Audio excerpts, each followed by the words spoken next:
அனைவருக்கும் வணக்கம். அமைதிக்கான நல்வாழ்த்துக்களும் கூட. இன்றைக்கு நாங்கள் 13வது நாளில் இருக்கிறோம்.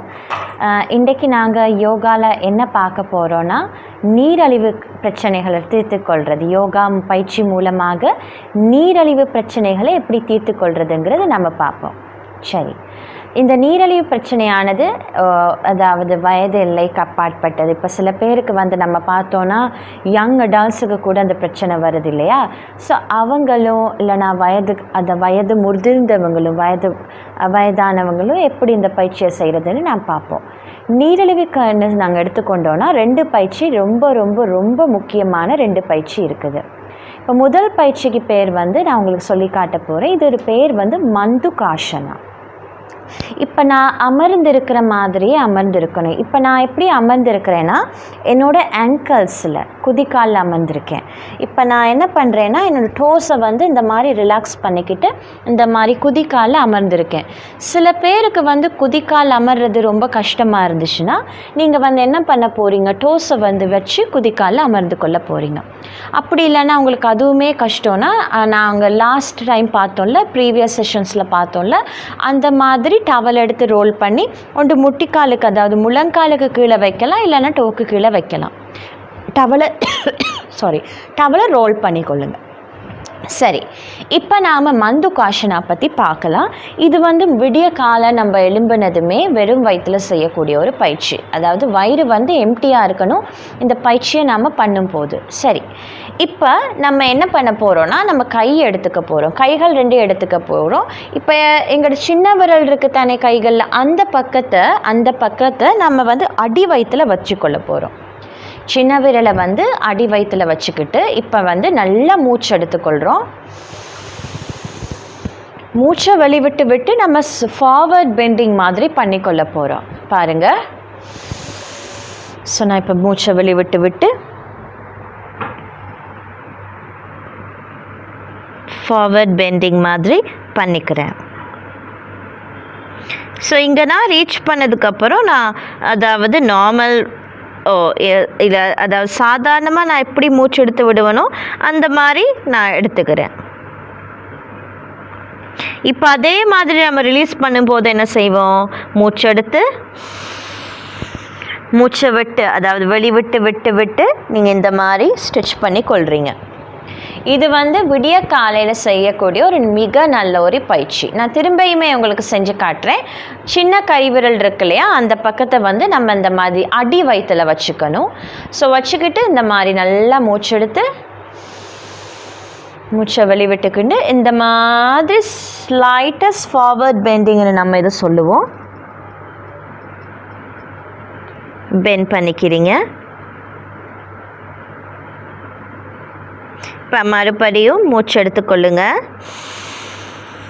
மூச்சை மெதுவாக விட்டு இந்த மாதிரி ஸ்ட்ரெச் பண்ணிக்கொண்டு நீங்கள் வாரீங்க. நம்ம ஃபார்வர்ட் பெண்டிங்கில் இருக்கும்போது ஸ்லோ கவுண்ட்ஸ் 10 மாதிரி போகலாம், ஸ்லோ கவுண்ட்ஸ் 10 மாதிரி போகலாம்.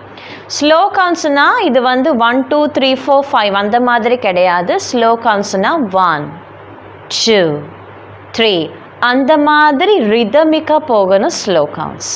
இப்போ அடுத்த பயிற்சி நம்ம இதை முன்னாடியே நம்ம பார்த்தோம். இது புஜங்காசனா பயிற்சி.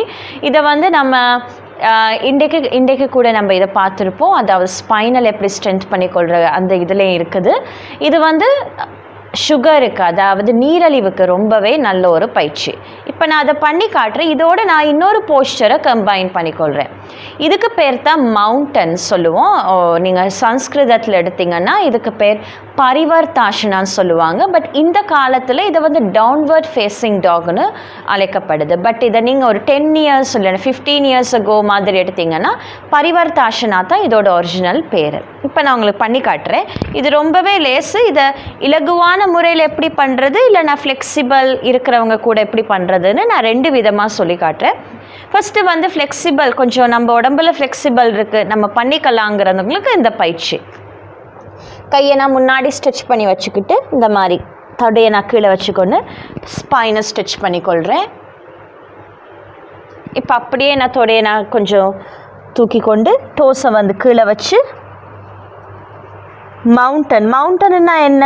ஒரு முக்கோண வடிவான உருவத்தில் நம்ம பாடி இருக்கணும். நீங்கள் அசியூம் பண்ணிக்கலாம் நீங்கள் ஒரு மவுண்டன்னு சொல்லி. இப்போ நீங்கள் இதே நீங்கள் நீயை கீழே வச்சு டோஸை ரிலீஸ் பண்ணி தைஸை வந்து கீழே வச்சுக்கொள்கிறீங்க, ஸ்பைனை ஸ்ட்ரெச் பண்ணிக்கொள்கிறீங்க. இப்போ நீங்கள் மெதுவாக உங்களோட தைஸை தூக்கி கொள்கிறீங்க, டோஸை கீழே வச்சு நீஸை மேலே எடுத்து முகத்தை வந்து கீழ் நோக்கி பார்த்த மாதிரி வச்சுக்கொள்கிறீங்க. இப்போ அதே நான் உங்களுக்கு திருப்பி சொல்லித்தாரேன். நீஸை கீழே வச்சு தைஸை கீழே வச்சு ஸ்பைனை அதாவது முள்ளந்தண்டை ஸ்ட்ரெச் பண்ணிக்கொள்கிறீங்க. இப்போ அதே மாதிரி தொடையை நீங்கள் விடுவிச்சு இந்த மாதிரி டோஸை கீழே வச்சு கைகள் ரெண்டையும் அதாவது கால்கள் ரெண்டையும் இந்த மாதிரி ஸ்ட்ரெச் பண்ணி வச்சுக்கொள்கிறீங்க. இது வந்து டெய்லி ஒரு 10 தடவை இல்லைனா 15 தடவை ஏர்லி மார்னிங் ஹவர்ஸ் இல்லைனா காலையில் எழுந்திரிச்சதும் ஸ்டமக் எம்டியாக இருக்கப்போ அந்த பயிற்சியை நீங்கள் தொடர்ந்து பண்ணிக்கிட்டு வந்தீங்கன்னா உங்களுக்கு நல்ல ஒரு ரிசல்ட்ஸ் கிடைக்கும். இப்போ அதே மாதிரி இந்த பயிற்சியை வந்து எப்படி இப்போ சொல்லுவோமே இது வந்து ஃப்ளெக்சிபிள், எங்கள் உடம்புல குறைவு, எங்களால் இந்த பயிற்சி பண்ண முடியாதுங்கிறவங்களுக்கு இந்த மாதிரி நீங்கள் செய்யலாம். மர்ஜரி பார்த்தோம் இல்லையா நேற்று, ஸ்பைன் ஸ்டிச் அந்த மாதிரி ஸ்ட்ரெச் பண்ணிக்கொள்கிறீங்க, ஸ்பைனை ஸ்ட்ரெச் பண்ணிக்கொள்கிறீங்க. இந்த மாதிரி சின்ன தூக்கிக்கொள்கிறீங்க. இப்போ டோஸை கீழே வச்சு நீஸை தூக்குறீங்க, பட் நீஸ் வந்து பெண்டாகி இருக்கும். நீஸை கீழே வச்சுக்கொள்கிறீங்க, ஸ்ட்ரெச் த ஸ்பைன், டோஸை கீழே வச்சு நீஸை பெண்ட் பண்ணி தூக்கிக்கொள்கிறீங்க.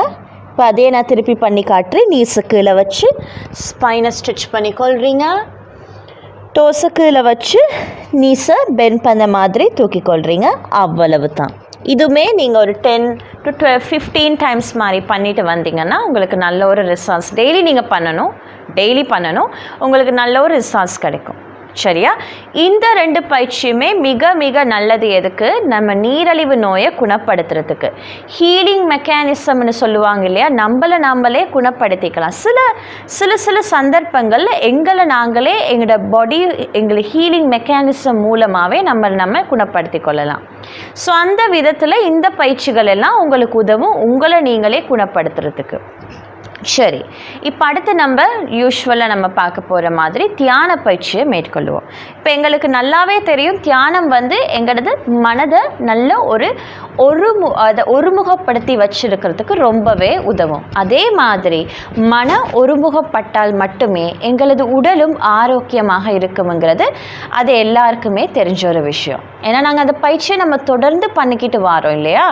ஸோ இன்றைக்கு நாங்கள் தியானத்தை மேற்கொள்கிறதுக்கு முதல்ல உங்களுக்கு இலகுவான முறையில் அமர்ந்து கொள்ளுங்க. இப்போ கைகள் ரெண்டையும் உங்களோட தொடைகளுக்கு மேலே வச்சுக்கிட்டு இந்த மாதிரி கண்களில் நல்லா மூடிக்கொள்ளுங்க. அவதானம் உங்களுக்குள் செலுத்தி கொள்ளுங்கள். கண்களை மூடியவாறு அமர்ந்திருங்கள்.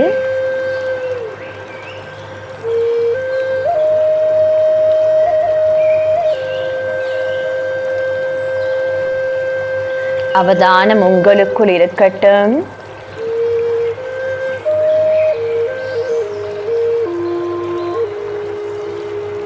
நான் கூறப்போகும் ஒவ்வொரு விடயங்களையும் உங்கள் மனத்திரையின் முன் கொண்டு வாருங்கள்.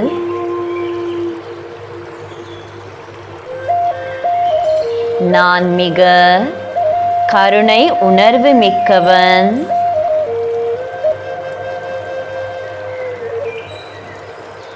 எனது கருணை உணர்வு மூலமாக நான் பல நற்பணிகளை செய்கின்றேன். இந்த நற்பணிகளானது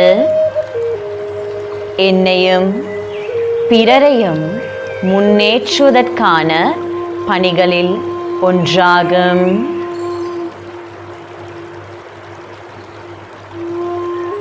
எங்கு கருணை உள்ளதோ அங்கே மிகுந்த அன்பு இருக்கும். எனது கருணை நிறைந்த மனதின் மூலமாக நான் மிக உன்னதமான சேவைகளை செய்கின்றேன்.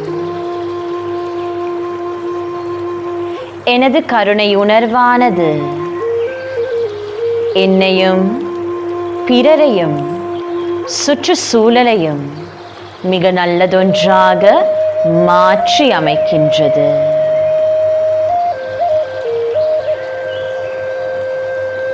நான் மிகுந்த கருணை உணர்வு மிக்கவன்.